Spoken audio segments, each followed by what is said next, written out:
With falling oil prices and signs of a global slowdown predicted by the International Monetary Fund, what's next for the energy sector in Trinidad and Tobago? The answer?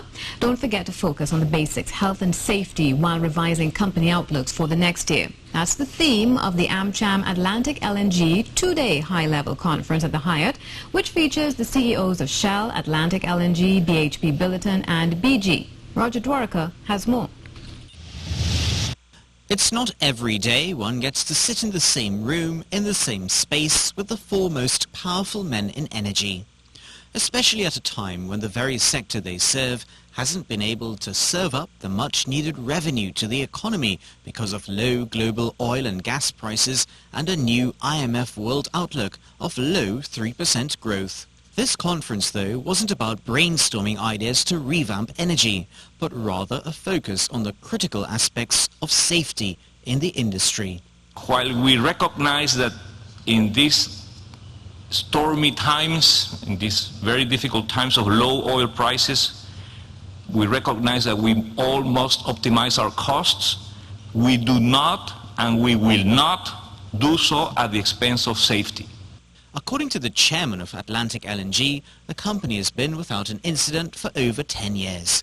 But safety and best practices are necessary in creating a profitable firm. But economic realities on the global market often drive profits, plans and projections. And with competition being fierce in a tight trading space through geopolitical and technological change, companies' bottom lines are often challenged. So when we have changes, it is tempting for leaders to pursue internal measures aimed at protecting wealth creation.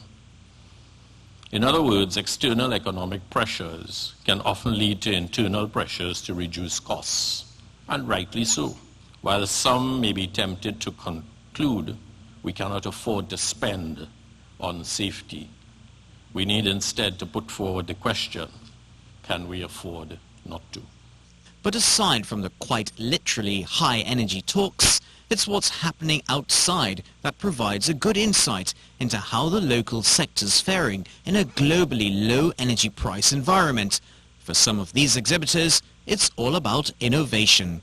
At this point in time in the industry where we know the oil price has fallen, and this is the state globally, we need to resort to new technology that will allow us to complete the same job but faster and at cheaper costs. I mean, essentially flying one of these is going to cost you a tenth the price of renting a helicopter for the day. The Houston-based Carver Energy Company, which is working with Isotech Trinidad, is also pioneering smart technologies in piping. Everybody's buttoning up and tightening down on situations, and these are solutions that are being brought to the industry that allow them to be able to get their work done, because the refineries, the demand for fuel is still there, so that aspect of the business is still running and it's still in high demand. So this allows those folks to be able to enhance the safety, reduce the cost, minimize their downtime. Locally, it's basic necessities that are crucial to the energy sector, but again, evolution and innovation very much on display here. Well, we provide a wide range of gloves for the industry. We have some with back-of-hand protection, cut protection, puncture protection. So, for instance, if you're working on a rig offshore, we have these gloves which will provide abrasion, as well as back-of-hand protection in case, a pipe falls on your hand or something. While safety is the key theme of this conference, it's also yielded another underlying question: economic safety and sustainability, and giving the energy sector a much-needed boost amidst a low global economic outlook, but set against a possible rise in oil and LNG prices in mid-2016. Roger Dwarika, C News.